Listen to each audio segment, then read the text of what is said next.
ఇంటర్మీడియట్లో తెలుగు సంస్కృతం ఉనికి గురించి ముఖ్యమంత్రి రేవంత్ రెడ్డి గారికి బహిరంగ విజ్ఞప్తి. ప్రైవేటు జూనియర్ కళాశాలల్లో 99% జూనియర్ కళాశాలలో తెలుగు లేదు. సంస్కృతం, ఫ్రెంచ్ భాషలు ఉన్నాయి. కొన్ని కాలేజీల్లో ఇంకా కొన్ని ఇతర భాషలు ఉన్నాయి. కానీ తెలుగు తీసుకునే వాళ్ళు లేరు. 10 సంవత్సరాల క్రితమే నేను మా అమ్మాయిని ఇంటర్మీడియట్ ఫస్ట్ ఇయర్లో చేర్పించేటప్పుడు 40 నుంచి 50 కాలేజీల వరకు తిరిగాను తెలుగు ఉన్నదా అని తెలుసుకోవడానికి. ఎక్కడ దొరకలేదు. ఒక కాలేజీ ప్రిన్సిపాల్ చెప్పింది ఏంటంటే, మీరు ఇంకా 200 కాలేజీలు తిరిగినా కానీ దొరకదండి అని చెప్పాడు. ఇది పరిస్థితి. ఇది 10 సంవత్సరాల క్రితమే. ఈ రోజున పరిస్థితి గురించి ప్రత్యేకించి చెప్పవలసినటువంటి అవసరం లేదు. చాలా ఇట్లాంటి ఎక్కువ ప్రైవేట్ కాలేజీల్లో సంస్కృతం ఉన్నది, ఫ్రెంచ్ ఉన్నది రెండో భాషగా.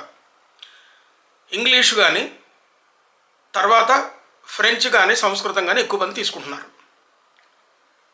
ఇక్కడ గమనించాల్సింది ఏంటంటే, తెలుగు ఇంటర్మీడియట్లో తప్పనిసరిగా ఉండాలని, ఇప్పుడు ఉన్న పద్ధతిలో ఇంటర్మీడియట్లో సంస్కృతం ఉండకూడదని వాదించే తెలుగు భాషాభిమానులు ఎవరు కూడా సంస్కృత భాషా సాహిత్యాలను తక్కువ చేసి ఎప్పుడు మాట్లాడలేదు. అంతేకాకుండా సంస్కృత భాషా సాహిత్యాలను మాలాంటి భాషావాదులు ఇంకా ఎక్కువగా అధ్యయనం చేస్తూనే ఉన్నారు. నేనైతే ఎంఏ తెలుగు విద్యార్థులకు సంస్కృత పాఠాలు కూడా చెప్పాను. మేము సంస్కృత కావ్య భాషను, కావ్య సాహిత్యాన్ని ఆస్వాదించేవాళ్ళం. మేము సంస్కృతానికి వ్యతిరేకం కాదు.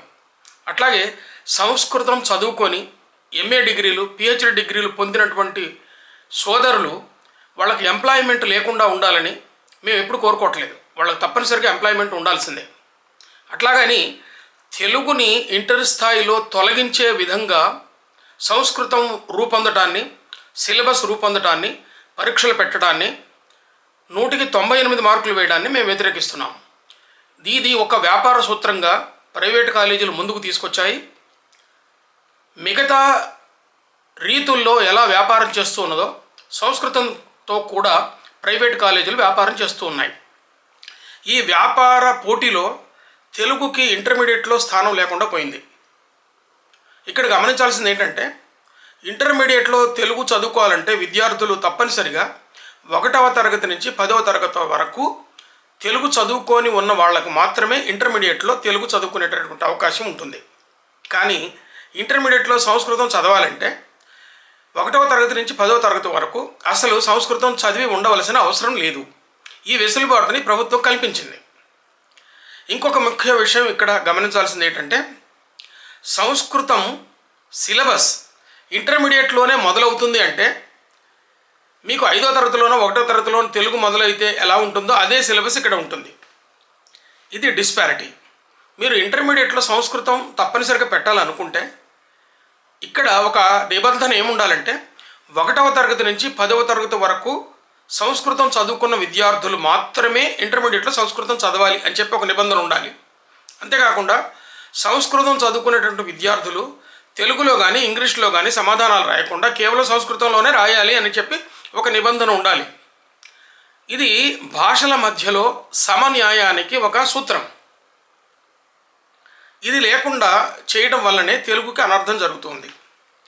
సరే, కొంతమంది ఏమంటారంటే, ఇంటర్మీడియట్లో తెలుగుకి లేకపోతే వచ్చే నష్టం ఏంటి, 10వ తరగతి దాకా ఉంది కదా అంటారు. ఈ విషయంలో రేవంత్ రెడ్డి గారిని అభినందించాలి. ఎందుకంటే ఆయన వచ్చిన తర్వాత ఇటీవలి కాలంలో ఈ సంవత్సరం ఫిబ్రవరిలోనే ఆయన ఏం ప్రకటన చేశారంటే, 1వ తరగతి నుంచి 10వ తరగతి వరకు ఏ పాఠశాలలోనైనా, సెంట్రల్ స్కూల్ అయినా, తర్వాత ఇంటర్నేషనల్ స్కూల్స్ అయినా తెలుగుని తప్పనిసరిగా ఒక సబ్జెక్ట్గా పెట్టాలని చెప్పి నిబంధన పెట్టారు. దీన్ని స్వాగతిస్తున్నాం. ఇందుకోసం ముఖ్యమంత్రి రేవంత్ రెడ్డి గారిని అభినందిస్తున్నాం. ఇదే సమయంలో ఇంటర్మీడియట్లో తెలుగు ఉండాలి, తప్పనిసరిగా ఉండాలని ఎందుకు వాదిస్తున్నామంటే, 10th క్లాస్ వరకు తెలుగు ఉండి ఇంటర్మీడియట్లో తెలుగు లేకపోతే ఏం జరుగుతుందంటే, డిగ్రీలో తెలుగు చదువుకునే విద్యార్థులు ఉండరు.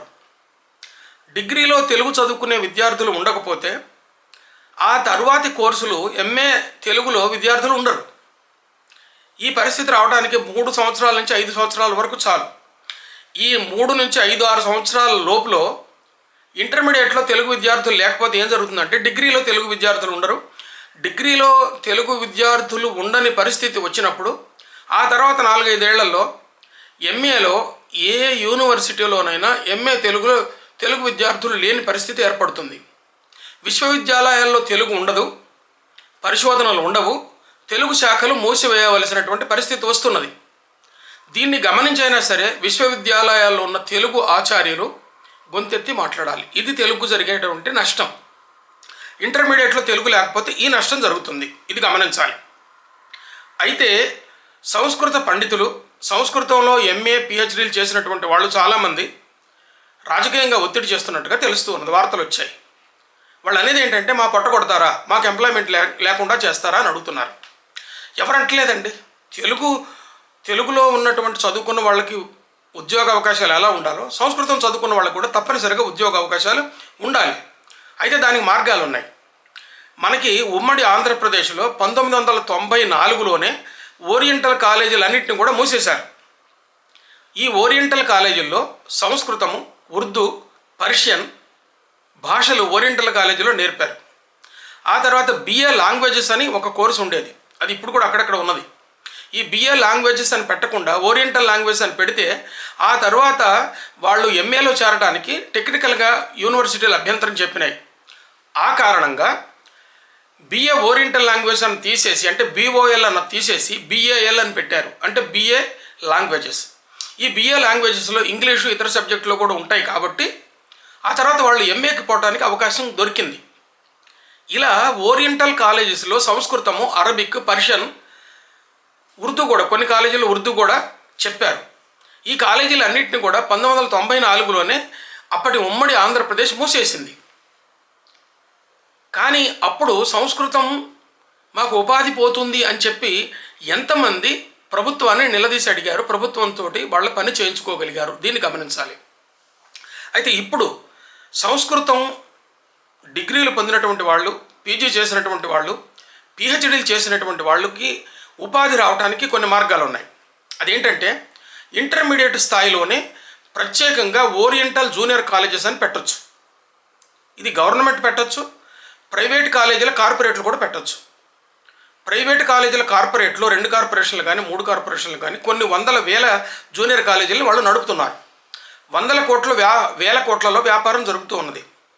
కాబట్టి వాళ్ళు కనీసం కొన్ని ఓరియంటల్ జూనియర్ కాలేజెస్ అయినా పెట్టగలిగితే వాళ్ళకి నిజంగా ప్రైవేట్ కార్పొరేట్లకి నిజంగా సంస్కృతం మీద ప్రేమ ఉంటే కొన్ని ప్రత్యేకంగా ఓరియంటల్ జూనియర్ కాలేజెస్ పెట్టండి, సంస్కృతం నేర్పించండి, ఉర్దూ నేర్పించండి, ఇంకేదైనా ఓరియంటల్ లాంగ్వేజ్ నేర్పించండి.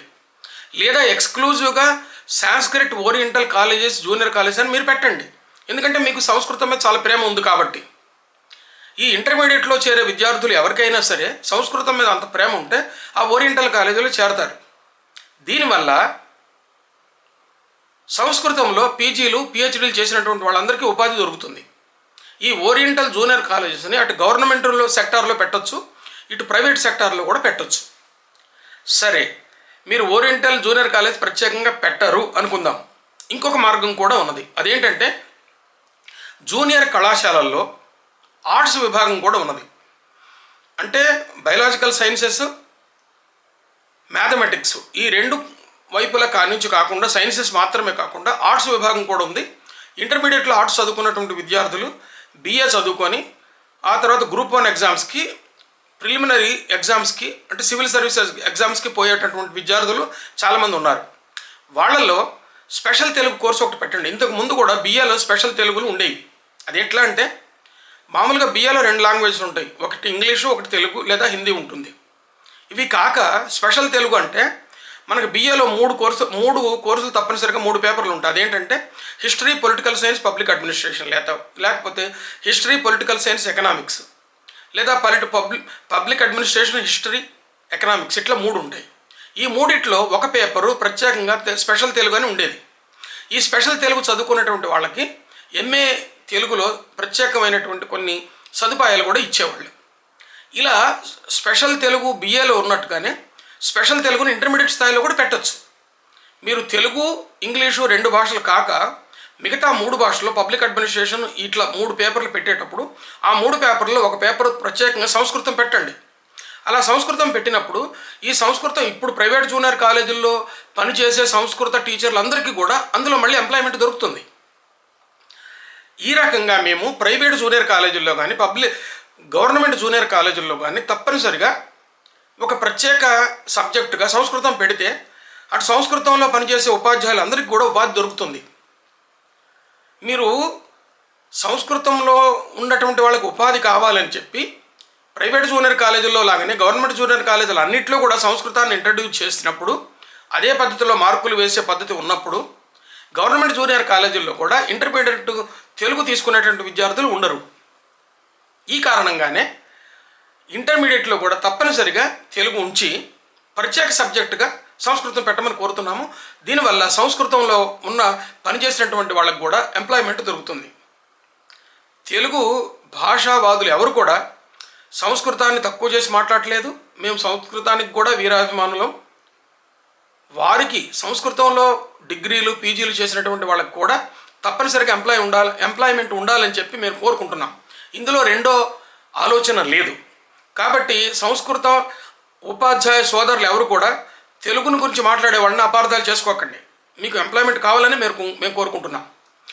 ఈ సందర్భంగా తెలుగు రాష్ట్రాల ముఖ్యమంత్రులు ఇద్దరు రేవంత్ రెడ్డి గారికి చంద్రబాబు నాయుడు గారికి మేము చేసే సవినయమైన విజ్ఞప్తి ఏంటంటే ఇంటర్మీడియట్లో కూడా తెలుగుని తప్పనిసరిగా ఉండేలాగా చేయండి.